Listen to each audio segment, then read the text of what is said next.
Hello, I'm Sri-Pathma. Now look at how the markets in Europe have ended the trading session. Well, we saw the FTSE hit record highs yesterday. Today, however, painted a very different story. We're seeing the FTSE in the red at the moment, but it spent much of the day in the red, a little bit of time up about the afternoon. All eyes were on Wall Street this afternoon. Analysts were keen to see which direction investors would take the Dow. After a record day yesterday, it opened unchanged. Now, Sports Direct owner Mike Ashley has bought struggling retailer agent Provocateur out of administration. The firm has 10 stores in the UK and employs around 600 people.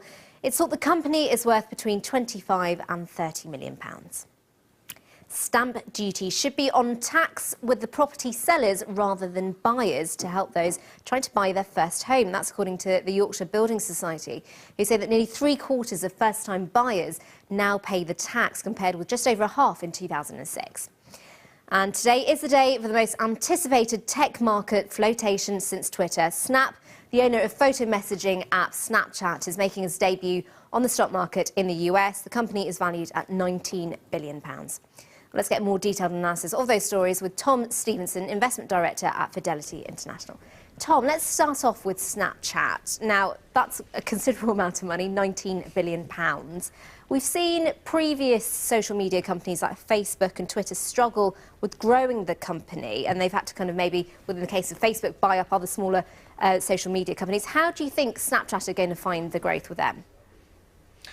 Well, it's a very interesting question. I mean, the valuation that's been put on Snapchat of about $24 billion is, as you say, an awful lot of money. It's even more money when you consider that the company only has sales revenues of about $400 million, and it's actually losing money. It lost about $500 million last year. So the company has been valued at 60 times its revenues. For many people who are old enough and been in the markets long enough to remember the dot-com bubble of 15 years or so ago, will feel that this feels very, very familiar indeed. OK, let's talk about Sports Direct buying agent Provocateur. Slightly different territory to sportswear. How do you think they're going to cope with this sort of different sort of branding there? And do you think they're going to be able to make a success of it? Well, you wouldn't have thought, you wouldn't have put these two together, would you, in your mind? Sports Direct is a pilot high, sell it cheap sportswear retailer. Mike Ashley is trying to move up market. He is diversifying by buying Agent Provocateur. It's a lingerie company, retailer, very different from the sportswear brand.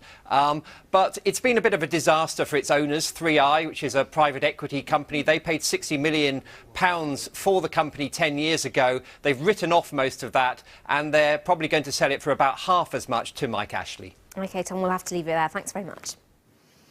Quick look at markets before we go. Now, the US stock indexes were mostly low in early trading today, giving up some of their gains from a day earlier when the market surged to its latest record high. Well, that's it from me. There's a roundup of all our other top business stories on our website, bbc.co.uk.